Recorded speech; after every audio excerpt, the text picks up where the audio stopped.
할렐루야. 저는 가끔 우리 손녀들이 우리 집에 놀러 오면 숨바꼭질을 합니다. 10살이고 지금 초등학교 3학년인데도 그게 뭐 그리 재미있는지 지금도 여전히 오면 할아버지 숨바꼭질 해요 이렇게 해서 이제 이 재미있는 놀이가 시작이 되죠. 순례가 이렇게 말하지 않습니까? 꼭꼭 숨어라 머리카락 보일라. 그러면 이제 제가 먼저 순례를 하면 우리 손녀들이 집안에 여기저기 숨어서 찾기를 기다리죠. 그때 느껴지는 재미가 꽤 만만치 않겠다 이런 생각이 듭니다. 대부분은 거의 제가 찾지만 그래도 찾을 수 없을 때가 가끔은 있겠죠. 또 우리 손녀들이 순례가 돼서 제가 숨게 되면 우리 집은 제가 잘 아니까 가끔은 못 찾을 때가 있습니다. 그때는 여러분 규칙이 있죠. 이렇게 노래하면 됩니다. 못 찾겠다 꾀꼬리 꾀꼬리. 나느냐 오늘도 술래 언제나 술래. 조용필 씨가 부른 노래죠. 그러면 여러분 숨어 있다가 나와야 됩니다. 이게 숨바꼭질의 규칙이죠. 성도 여러분, 사실은 우리가 살아가는 인생의 삶에서 가끔은 이 노래를 부르고 싶지 않나요? 못 찾겠다 꾀꼬리 꾀꼬리. 크나큰 시련 앞에서 하나님의 임재를 경험할 수가 없어서 부르고 싶은 노래가 아닙니까? 다른 어느 때보다도 절실하게 하나님이 도움이 필요했는데 하나님이 어쩌면 그렇게 너무 꼭꼭 숨어 있는지 찾을 수가 없어서 그런 때가 있죠.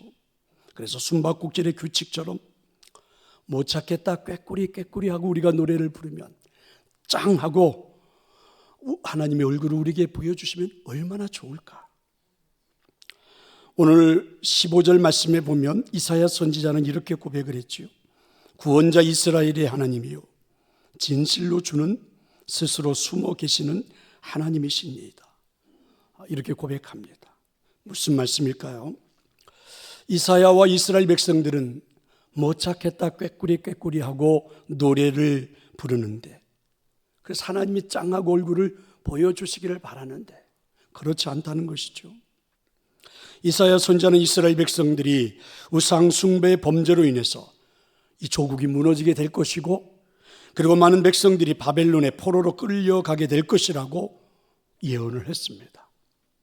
그리고 이사야의 예언처럼 이제 나라는 여기저기서 신음소리를 내면서 무너져가고 있었습니다. 이때 뜻 있는 경건한 사람들은 하나님 앞에 엎드려 기도했지요. 하지만 역사의 반전은 신속하게 이루어지지 않습니다. 이스라엘 땅은 더 깊은 절망의 심연 속으로 빠져들어가고 있었습니다. 과연 하나님은 살아계신가? 살아계시다면 그분은 숨기라도 하신 것일까?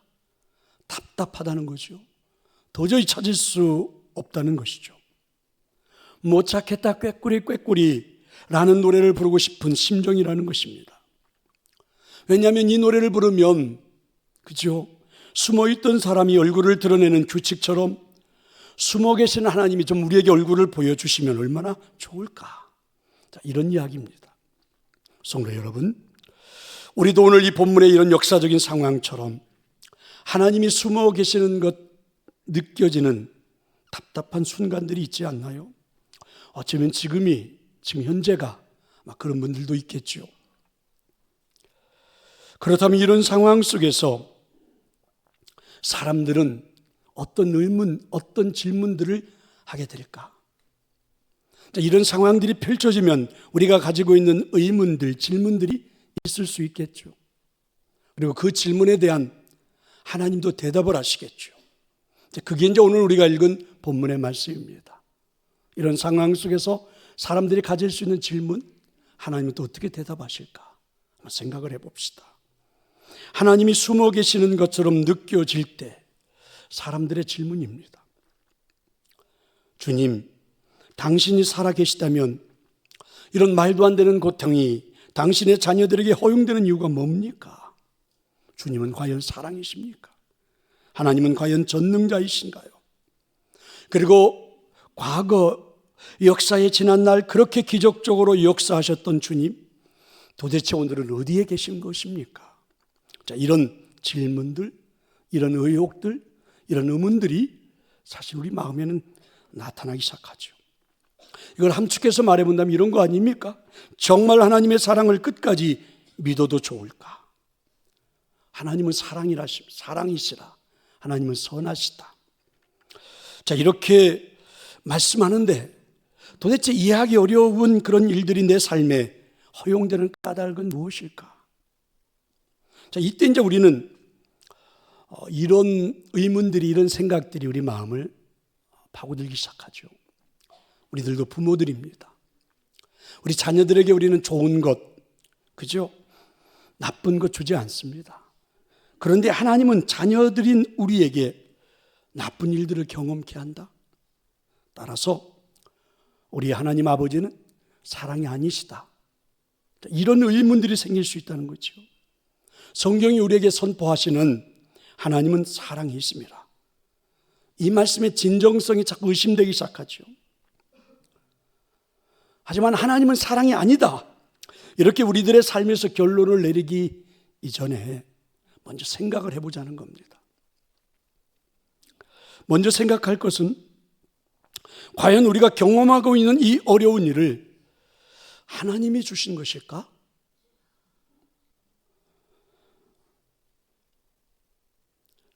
성경은 우리가 경험하고 있는 수없이 많은 어려운 일들이 사탄, 마귀, 귀신, 악한 영 이런 것들에 의해서 나타날 수 있다고 가르쳐주지 않습니까? 또 한 가지는 우리가 경험하는 소위 어려운 일들이 정말 다 나쁜 결말을 보여주는 걸까? 우리가 경험하고 있는 많은 시련이 그죠? 미래에는 궁극적으로 좋은 결과가 나타나는, 그래서 지금은 그런 과정에 있을 수도 있는 것 아닐까? 사실 우리에게는 이런 경험들이 많지 않습니까?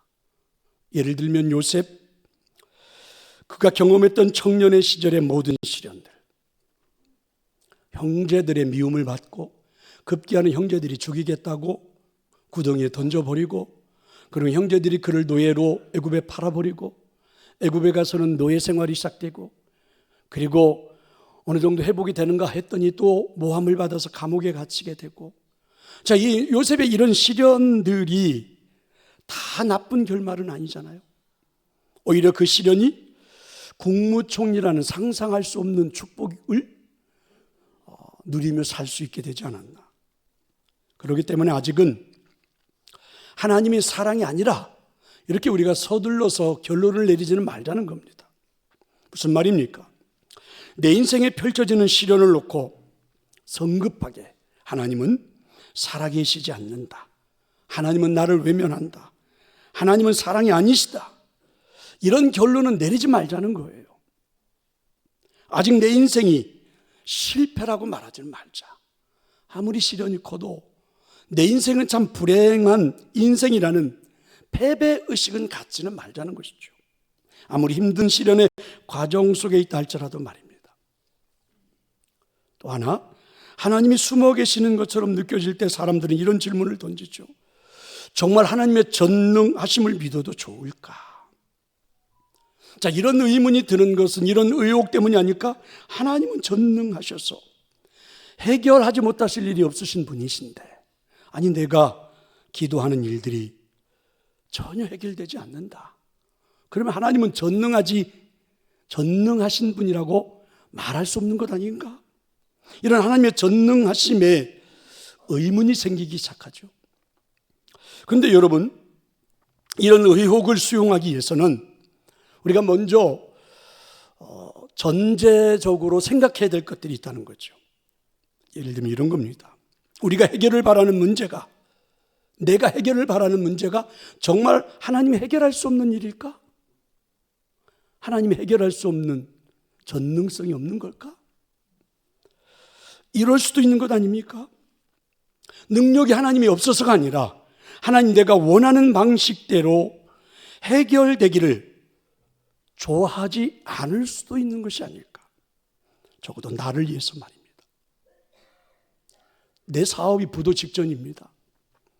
내가 너무 욕심을 부려가지고, 내가 너무 생각을 잘못해가지고, 그래서 부도 직전에 우리는 하나님 앞에 당장에 이 문제를 해결해 달라고 막 하나님 앞에 기도를 했습니다.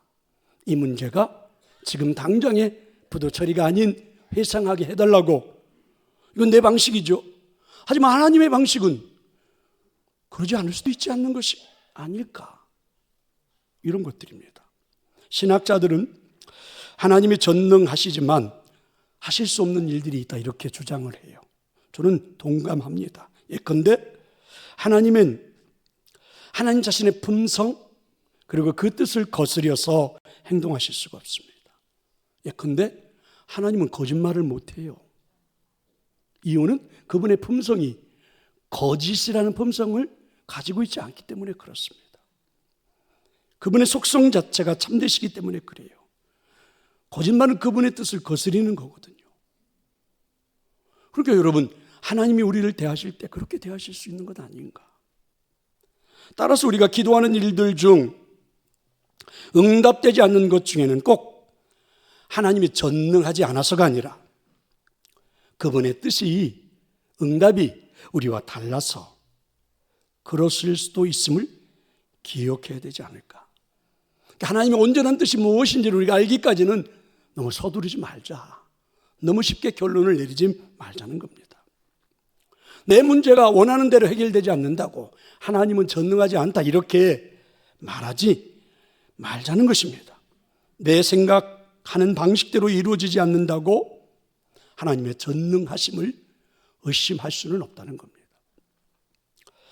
하나님이 숨어 계시는 것처럼 느껴질 때 또 사람들은 이런 질문도 하죠. 정말 하나님은 예나 지금이나 변함이 없으신가? 이런 질문들입니다.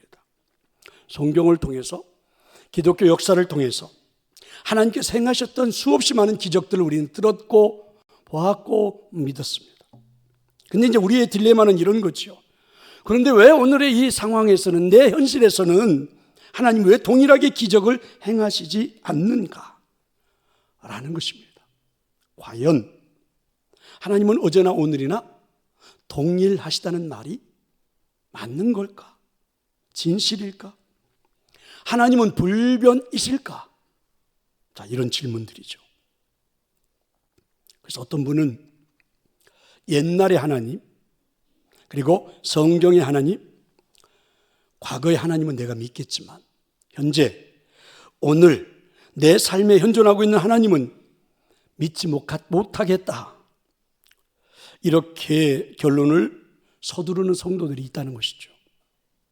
그 중에 하나가 어쩌면 여러분, 지금 예배하는 여러분일 수도 있겠죠. 그런데 여러분, 이런 질문에 담긴 오류가 뭡니까? 과거에 하나님이 그런 기적을 행하셨으니까 오늘도 이런 기적을 행하셔야만 합니다. 이건 우리들의 선입견이 아닐까요? 여러분, 성경을 통해서 과거의 기독교 역사를 통해서 우리가 들었던 그 하나님에 대한 기적이 지금 내 현실에서 그대로 나타나야 된다고 말하는 것은 내가 연출가가 되어서 하나님을 배우로 등장시켜 내 문제를 해결하라고 말하는 것, 이런 사고에 젖어 있는 것은 아닐까. 하나님은 그렇게 과거에 역사하셨던 것처럼 현재 내 인생에 나타나셔서 기적을 행하셔야만 하시는 그런 의무가 있는 분일까? 여러분, 과거의 홍해를 가르쳤던 일, 그래서 지금도 내 인생에서 홍해를 갈라야만 나는 믿을 수 있다, 이렇게 말하는 것은 여러분 이상한 것이 아닐까? 한번 화면을 보실래요? 그분의 불변은 방식의 불변이 아닌 존재의 불변이요, 품성의 불변임을 믿어야 하는 것이 아닐까? 그대로 좀 놔둬보세요.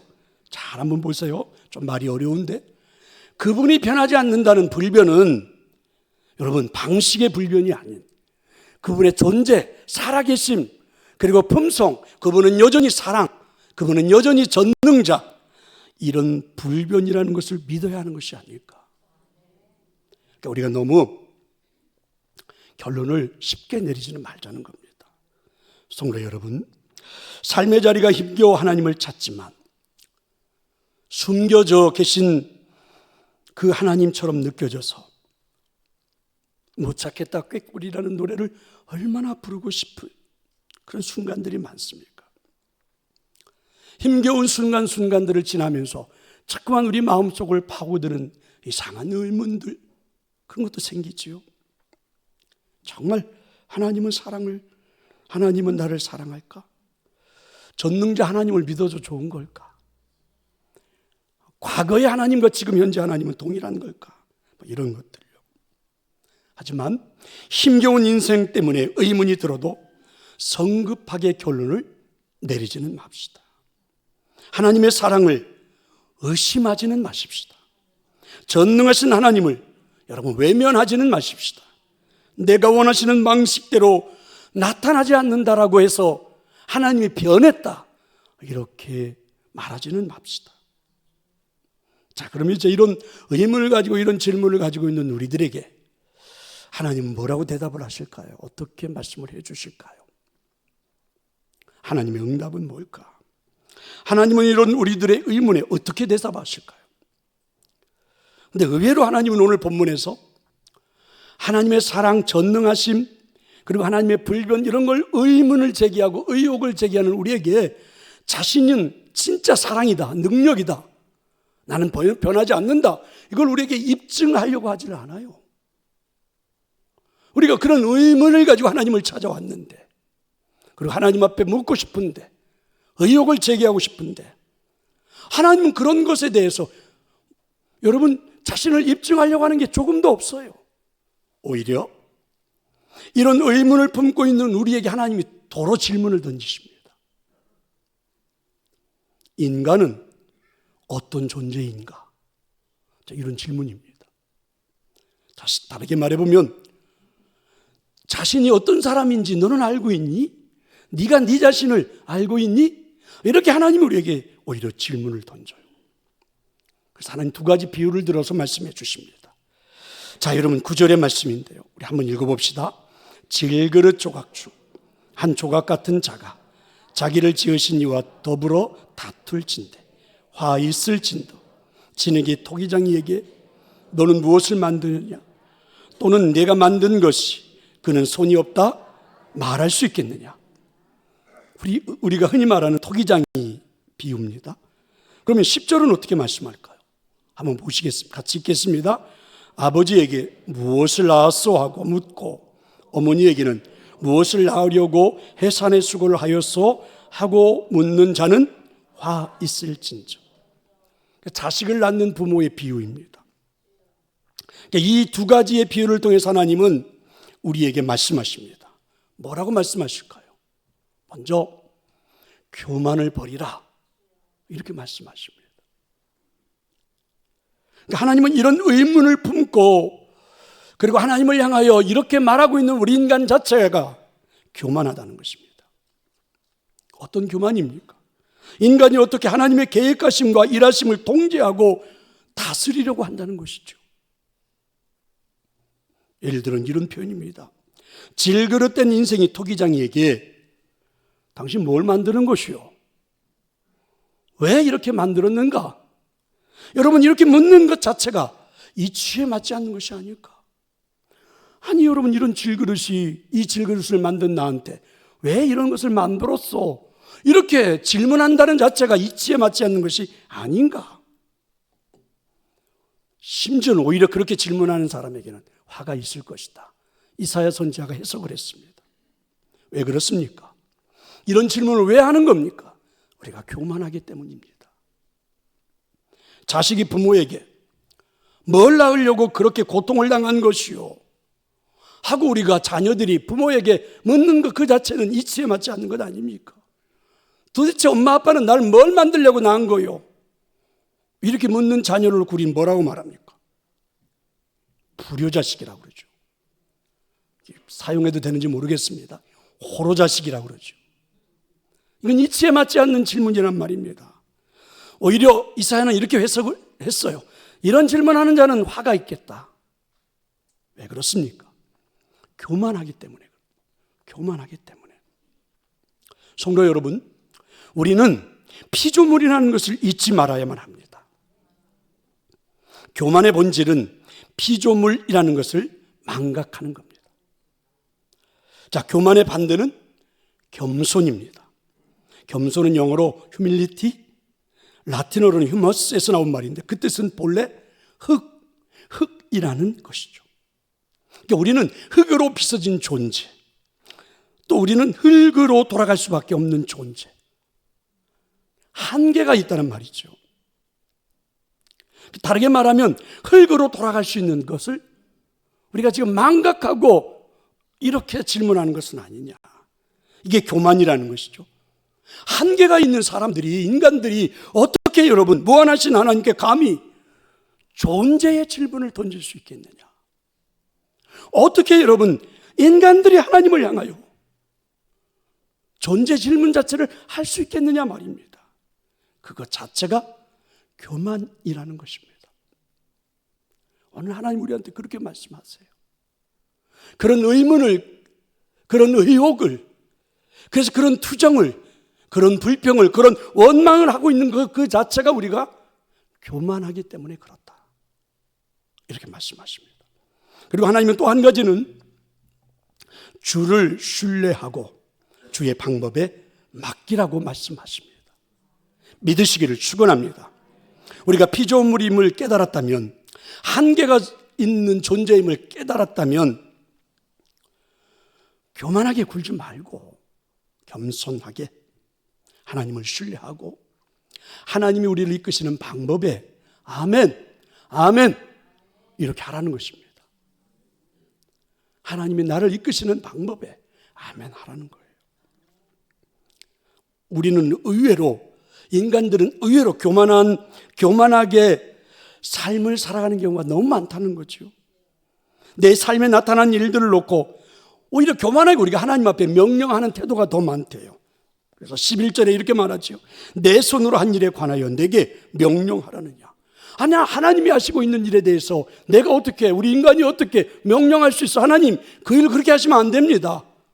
명령할 수 있겠느냐 말이죠. 설령 내 인생에 크나큰 시련이 있다 할지라도, 설령 내 인생에 크나큰 아픔이 있다 할지라도 하나님 그래서는 안 돼요, 이렇게 우리가 명령할 수 있겠느냐. 명령은 하나님이 우리에게 하시는 것이라. 12절입니다. 내가 땅을 만들고 그 위에 사람을 창조하였으며 내가 내 손으로 하늘을 펴고 하늘의 모든 군대에게 명령하였노라. 하나님이 명령하시는 겁니다. 내 인생의 어떤 일도 하나님은 명령하실 수 있음을 저는 믿습니다. 여러분의 삶에 하나님은 어떤 일도 명령할 수 있음을 믿습니다. 설령 그것이 시련이라 할지라도 말입니다. 욥이 고백했던 내용 아닙니까? 내 인생에 어떤 일이라도 하나님은 하실 수 있습니다. 이렇게 고백하지 않습니까? 적어도 이 진리를 깨달았다면 내 삶에서 어떤 일들이 펼쳐져도 그래도 하나님을 신뢰할 수 있는 것, 그게 믿음이고 그게 바로 신앙생활입니다. 믿으시기를 축원합니다. 전적으로 신뢰하고 드렸던 예수님의 겟세마네 동산의 기도가 오늘 여러분의 기도가 되기를 저는 축원합니다. 아버지의 뜻대로 하옵소서. 스위스의 개혁자인 쯔붕길리가 전염병에 걸렸을 때 그는 무릎을 꿇고 이렇게 기도했습니다. 살고 싶습니다. 그러나 주의 뜻대로 하옵소서. 하나님께 명령할 수 없는 거죠. 하나님께 명령할 수 없습니다. 하나님은 반드시 저를 살려내야 합니다. 하나님 반드시 저를 살려내지 않으면 하나님은 하나님이 아니십니다. 하나님은 반드시 저에게 복을 주셔야 합니다. 하나님이 저에게 복을 주시지 않으면 하나님은 하나님이 아니십니다. 이렇게 우리가 명령할 수 있는 것입니까? 적어도 주님을 신뢰한다면, 주님이 나를 이끄시는 방법에 이해가 되지 않아도 그죠? 아멘 하는 것이 아닐까? 내가 살아가는 인생에 옆에 있는 다른 사람과 비교해 보할 때 하나님의 방법에 문제가 있다고 제기하고 싶죠. 왜 나만? 저 사람은 뭔데? 하지만 여러분, 그 순간에도 우리는 하나님을 신뢰하는 게 맞지 않느냐? 설령 전염병에 걸려도 살고 싶습니다. 하지만 하나님의 뜻대로 하옵소서. 이렇게 고백할 수 있어야 되는 것이 아닌가? 오늘 본문의 이스라엘 백성들의 문제가 무엇입니까? 이스라엘 백성들에게 주님이 계시하신 구원의 방법은 전혀 이스라엘 백성들의 상상을 초월하는 것이었죠. 이들은 선민이 아닌 페르시아, 특별히 그의 지도자였던 그 황제 고레스를 일으켜서 민족을 회복시키겠다는 것입니다. 이스라엘 백성들은 생각했죠. 하나님이 적어도 출애굽을 했던 애굽 시대처럼 모세라는 지도자를 세우고, 그리고 우리를 바벨론 땅에서 모세와 같은 기적을 베푸셔서 여기에 있는 우리 백성들을 모두 다 끌어내셔서 모세라는 지도자가 인도하시듯이 그렇게 해서 우리나라가 회복이 되어야 하는 것, 하나님 그렇게 하셔야 되는 것 아닙니까? 어떻게 이방 나라 페르시아 나라의 왕인 고레스를 시켜서 우리를 회복시킨단 말입니까? 자, 이런 말이죠. 그래서 하나님의 뜻과 이스라엘 백성의 뜻은 전혀 다르다. 13절에 약속을 볼래요? 하나님 이렇게 약속하지 않습니까? 내가 공의로 그 그를이 고레스입니다. 그를 일으킨지라. 그의 모든 길을 곧게 하리니 그가 나의 성읍을 건축할 것이며 사로잡힌 내 백성을 값이나 가품이 없이 놓으리라. 만군의 여호와의 말이니라. 하나님의 명령입니다. 하나님의 고레스를 통해서 일하시겠다는 겁니다. 하나님의 뜻입니다. 하나님이 하시는 일입니다. 여기에 우리가 토를 달 수 있겠느냐. 그리고 14절에서는 마침내 모든 사람들이 이스라엘 백성들을 보고 이렇게 고백하게 될 거라는 겁니다. 하나님이 과연 네게 계시고 너희들에게 계시고 그 외에는 다른 하나님이 없다. 여러분, 이스라엘 백성들이 아닌 페르시아 백성들이, 더 많은 사람들이 그렇게 고백하게 될 것이라고 하나님이 약속을 해 주십니다. 그런데 이스라엘 백성들이 하나님께 명령할 수는 없습니다. 어떻게 이방 나라, 우리들이 개취급을 하고 있는 저 이방 나라, 그리고 그 페르시아의 황제인 고레스를 통해서 우리를 고국으로 돌려보내신단 말입니까? 이 거룩한 백성을 어떻게 저 이방 나라 백성이 이끄신단 말입니까? 그럴 수는 없어요. 하나님 그렇게 하실 수는 없습니다. 우리가 이렇게 말할 수는 없다는 것이죠. 이렇게 우리가 말할 수는 없습니다. 아니, 어떻게 우리가 그 하나님의 방법을 신뢰하지 못하고 거부할 수가 있겠느냐. 자, 이런 말씀이죠. 예를 들면 한 성도가 등산을 했습니다. 산을 올라가다 그만 발을 헛디뎌서 낭떠러지로 떨어진 겁니다. 근데 떨어지다가 다행스럽게 손을 내밀어서 나뭇가지 하나를 붙잡아서 대롱대롱 거기에 달려 있습니다. 간신히 살아난 거죠. 빨리 누군가가 이 사람을 구해 주어야만이, 위로 끌어올려 주어야만이 살 수 있죠. 조금 있으면 힘이 팽기면 손을 놓게 되면 낭떠러지로 떨어져 죽게 되겠죠. 그래서 이 사람이 막 소리를 지릅니다. 거기 누구 위에 사람 없어, 지나가는 사람 없어 하고 막 소리를 질렀더니 글쎄 하나님이 이분에게 찾아온 겁니다. 하나님이 오셔서 내가 너를 구해주마, 내가 너를 도와주마. 얼마나 신났겠습니까? 근데 하나님이 이제 도와주시마 이렇게 막 말씀하시더니 글쎄 이 사람한테 이렇게 이야기하는 겁니다. 나뭇가지를 붙잡고 있는 손을 놓거라. 그럼 하나님이 도와주시겠다는 거예요. 근데 이 사람이 이제 고민에 빠졌습니다. 만약에 하나님이 안 붙잡으면 어떻게 되는 겁니까? 죽는 거 아니에요. 한참을 고민하다가 급기야 이 사람이 입을 열었습니다. 그 위에 다른 사람 없어? 하고 소리 질렀습니다. 다른 사람 없냐고. 그런데 우리가 그렇게 살아가는 것 아닐까? 오늘 우리들도 그렇게 사는 것은 아닐까? 하나님의 방법을 신뢰하지 못하고 하나님이 이끄시는 방법을 우리가 믿을 수 없다고, 하나님 말고 다른 사람 없어요, 다른 거 없어요 하고 오늘 우리가 외치는 것은 아닐까? 성도 여러분, 우리가 도무지 이해하기 어려운 이런 환난의 허용, 그리고 이런 답답한 상황의 전개에도 불구하고 하나님은 여전히 유일한 우리의 구원인 줄로 믿습니다. 다른 길은 없습니다. 다른 해결도 없습니다. 그저 그분을 신뢰하고 그분 앞에 엎드릴 수밖에 없는 것입니다. 때로는 여러분, 하나님의 존재가 우리에게 낯설게 느껴질 때도 있어요. 우리의 신앙이 약해서. 때로는 하나님의 존재가 우리에게 두렵게 느껴질 때도 있습니다. 때로는 하나님 앞에 접근하기가 조심스러울 때도 있습니다. 그래도 우리는 그분 앞에 엎드려 그분의 긍휼을 구해야 되는 것 아닙니까? 그분의 구원을 기다려야 하는 것 아닙니까? 그럴 때 하나님 우리에게 찾아오셔서 한없는 긍휼로 가득 찬 그의 속삭임을 우리에게 외치지 않을까? 나 외에 다른 희망, 다른 방법은 없느니라. 하나님 우리에게 이렇게 말씀해 주시지 않을까? 사랑하는 성도 여러분, 힘겨운 삶을 살아가고 있는 여러분, 어쩌면 지금 당장이라도 하나님의 기적이 나타나야만 된다라고 오늘도 외치고 있는 여러분, 그래도 우리가 이런 의문을 품는 건 교만입니다. 교만이에요. 그저 우리는 묵묵히 하나님을 신뢰하고 하나님의 방법을 우리는 신뢰하고 기다려야 되지 않을까? 하나님 우리에게 역사하실 수 있도록.